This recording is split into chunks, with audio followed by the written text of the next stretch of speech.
এই সুমি শোনো। হ্যাঁ বলো। বলছিলাম যে একটা দরকার ছিল, তুমি আমাদের সাথে আমাদের রুমে চলো না। কি দরকার? আমাকে বাড়ি যেতে হবে, লেট হচ্ছে। তাছাড়া বৃষ্টিও নেমে গেছে জোরে। ভয় পাওয়ার কিছুই নেই, আর তাছাড়া সিনিও তো আছে। আসলে একটা প্রজেক্টের ব্যাপারে কথা বলার ছিল, আর তাছাড়া তো বাইরে এখন বৃষ্টিও পড়ছে। চলো 5-10 মিনিটের ব্যাপার। আরে চলো না, কিছু হবে। আচ্ছা ঠিক আছে চল। চলো। কি ব্যাপার দীপ, তুমি তো বললে যে তোমার প্রজেক্টের ব্যাপারে দরকার আছে। এতক্ষণ ধরে বসে আছি আর বাইরে মনে হচ্ছে বৃষ্টিও কমে গেছে। কি প্রজেক্ট আছে দাও, তাড়াতাড়ি দেখাও। এত তাড়া কিসের? এই তো সবে আসলে, বসো কিছুক্ষণ। দীপ, ফালতু আটকাচ্ছিস কেন? যেতে দে না। একদম চুপ। তোকে কিছু বলেছি আমি? তুই তোর মুখটা বন্ধ করে থাক।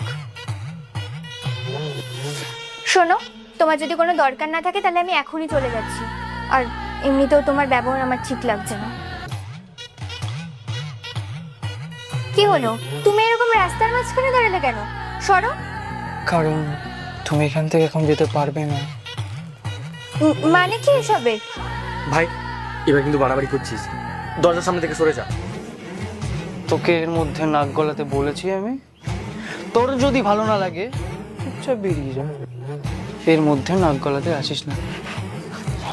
দেখো দীপ, একদম কিন্তু উল্টোপাল্টা করার চেষ্টা করবে না। সরো বলছি। তোর এই অন্যায়ের সামিল আমি হতে পারবো না। আমি নিচে গিয়ে কিন্তু সবাইকে ডাকছি। যাওয়ার সময় দরজাটা বন্ধ করে দিস। সরো। কি হলো, হাতটা ছাড়ো আমার। কি করছো? আমি কিন্তু চিৎকার করবো, ছাড়ো আমার হাত।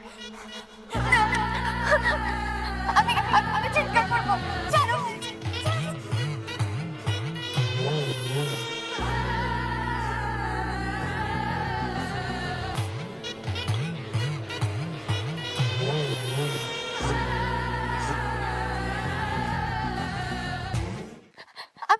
আমি চিৎকার করবো, ছাড়ো বলছি, ছাড়ো।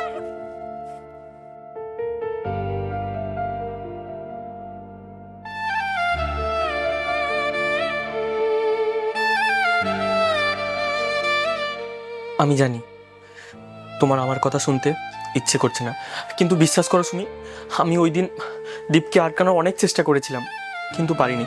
আর আর নিচে গিয়ে আমি কত লোককে ডাকলাম, কত লোকের পা ধরলাম, কেউ আমার একটাও কথা শোনেনি।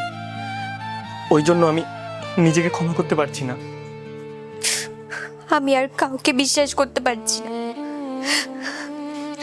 তুমি যা সহ্য করেছো, দায়ী তুমি নয়, দায়ী শুধু অপরাধী।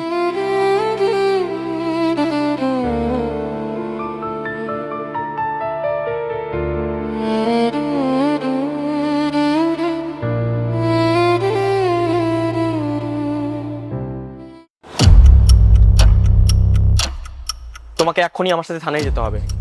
কিন্তু স্যার আমি তো কিছু করিনি স্যার। সেটা তুমি থানায় গিয়ে জবাবদাহি করবে।